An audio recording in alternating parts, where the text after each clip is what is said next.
जय श्री महाकाल।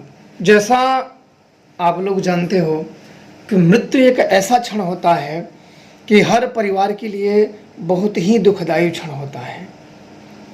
और मरने के बाद कुछ भी संकेत होते हैं, कुछ भी शुभ अशुभ घटनाएं घटती हैं, तो उनके बारे में सदैव जानने की इच्छाएं बनी रहती हैं कि इसका क्या सही है, क्या गलत है। तो आज ही ऐसे ही एक जन के प्रश्नों का उत्तर देंगे। कई बार उन्होंने पूछा है कि मृत्यु के तुरंत बाद कौवे का बोलना क्या संकेत होता है, कृपया इसे अवश्य बताइए। तो मृत्यु के बाद आपको पता है कि अगर पहले स्वप्न, अब शकुन और सुकुन विचार के बारे में बाद में बताएंगे। आपको बता दूं कि मृत्यु संबंधित आपको जितने भी पता हैं कि प्रेत आत्माओं को भी जब पिंडदान का समय आता है तब उन्हें पिंडदान के लिए भी यह कहा गया है कि कौवे को भोजन कराइए, कौवे को भोजन कराइए। और जो कहा लिए वो बड़े पुण्य माने जाते हैं कि इनके कुछ पुण्य प्राप्त हुआ।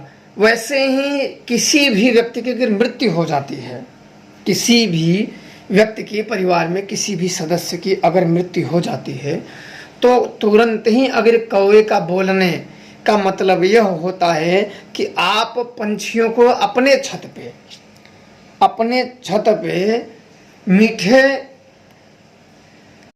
मीठे चावल के उसमें दूध डाल के खीर बनाइए और अपने छत के ऊपर रख दीजिए। जो कौवा आते हैं, जो पंछियां आते हैं, उन जब मृत्यु हो जाती है तो 13 दिन तक ध्यान रखें कि यह क्रिया बिल्कुल करते रहें। आपके जो भी परिजन या जिनकी भी जिस सदस्य की भी मृत्यु हुई होगी, उन्हें निश्चित तौर पे इससे बहुत लाभ प्राप्त होगा और प्रेत यातनाओं से उनकी मुक्ति हो जाएगी। और शुभ और अशुभ विचारों में किसी भी व्यक्ति की, किसी भी घर के सदस्य की, लोगों की अगर मृत्यु हो जाती है, उसके उपरांत कौवे आके बात चिल्लाने लगते हैं, काग शोर करने लगते हैं, तो इसका अर्थ यह होता है कि वह व्यक्ति किसी न किसी घर में अपने ही सर्कल के सदस्य में वो जन्म लेगा, यह होता है। और अगर पिंडदान और प्रेतदानों से संबंधित से देखा जाए तो कौवे को भोजन कराने से उसकी आत्मा, प्रेत आत्मा जो शांत हो जाती है। तो इसमें बहुत ही महत्व होते हैं।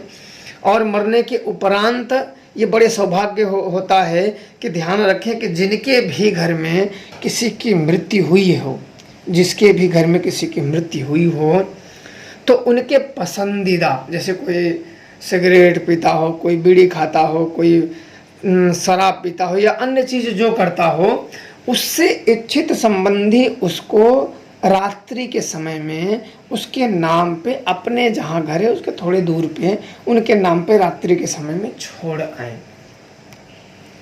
यह क्रिया आपको 12 दिन करनी है।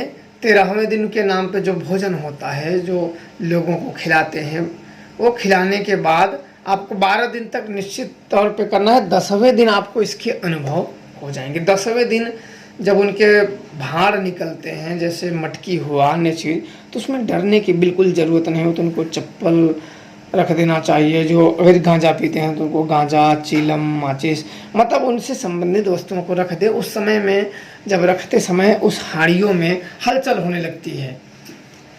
आम व्यक्ति को बिल्कुल डरना नहीं चाहिए और हमेशा आपके इर्द गिर्द लगेगा कि प्रेत आत्माएं जा रही हैं। बिल्कुल प्रत्यक्ष अनुभूतियाँ होंगी, ना तो कोई साधना से, ना तो किसी भी अन्य तरीके से, नहीं, सीधा प्रत्यक्ष अनुभूतियाँ होंगी।